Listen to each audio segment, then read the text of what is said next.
নমস্কার বন্ধুরা, সুধা ভিলেজ ব্লগে আপনাদের সবাইকে স্বাগত। আবার একটা নতুন ব্লগ নিয়ে চলে এলাম। আপনারা আমার সঙ্গে থাকুন আর শুরু থেকে শেষ পর্যন্ত ব্লগটা দেখতে থাকুন। আশা করি আজকের ব্লগটা ভালো লাগবে। তো আমি সকালে সমস্ত কাজ করে নিয়েছি আর এখন এসেছি একটা দাদা ভাইয়ের বাগানে। তো বাগানটা ঘুরিয়ে আপনাদের দেখাবো, ভীষণ ভালো লাগবে। অনেক রকম সবজি আছে, দেখো ঝিঙে, আর ওই ভিতরের দিকে দেখো কচু গাছ আছে, কচু আছে, কুমড়ো, ওই যে দেখো ভিতরটায়।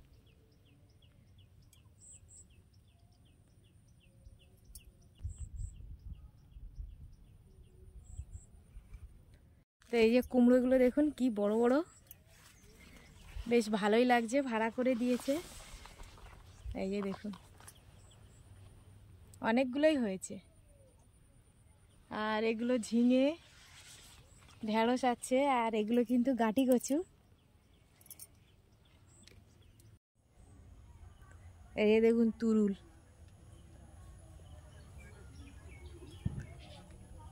আর এদিকে এই যে কুমড়ো গাছ, এর ভিতরে কিন্তু অনেক সবজি আছে।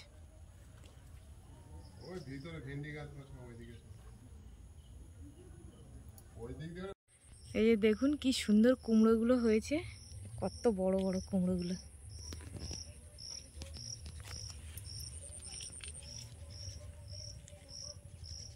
পুকুরে নেমে কাটতে হয় কুমড়োগুলো, প্রচুর হয়েছে কুমড়োগুলো।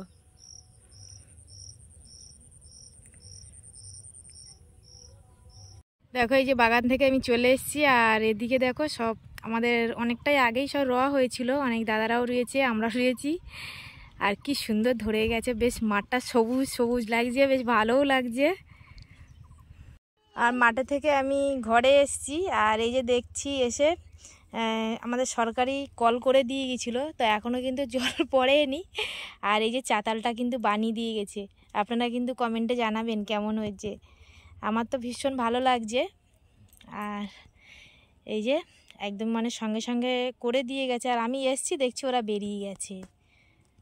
তো এই যে আমি দুপুরে রান্না করব, আর আজকে শনিবার, তো এখানে শসা আর আলু কেটে নিয়েছি। এখন গাছে প্রচুর শসা হচ্ছে, আর নিরামিষই রান্না হবে, ছোলা দিয়ে বানাবো শসাটা।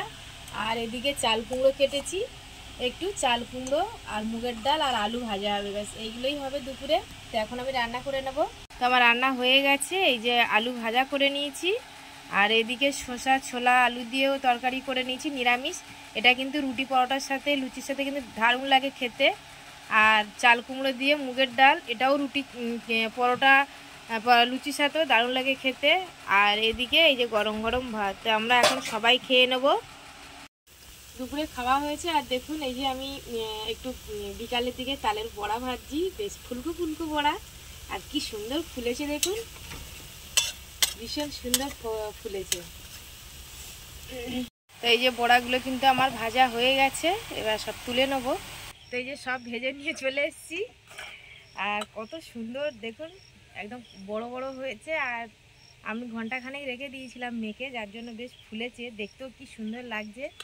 আর এই যে দেখুন আমি ভেঙে দেখাচ্ছি, কি নরম, এই যে দেখুন খুব সুন্দর। একটু সুজি দিয়েছি, বেশ নরম হয়েছে। চালের গুঁড়ো ময়দা এগুলো দিয়েই বানিয়েছি, আর নারকেলটা কুড়ার সময় হয়নি বলে আর দিতে পারিনি।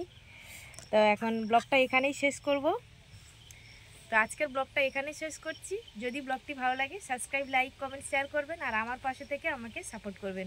যারা আমার ফেসবুক পেজে ভিডিওটা দেখছেন পেজটিকে ফলো করবেন। সবাই ভালো থাকবেন, টাটা।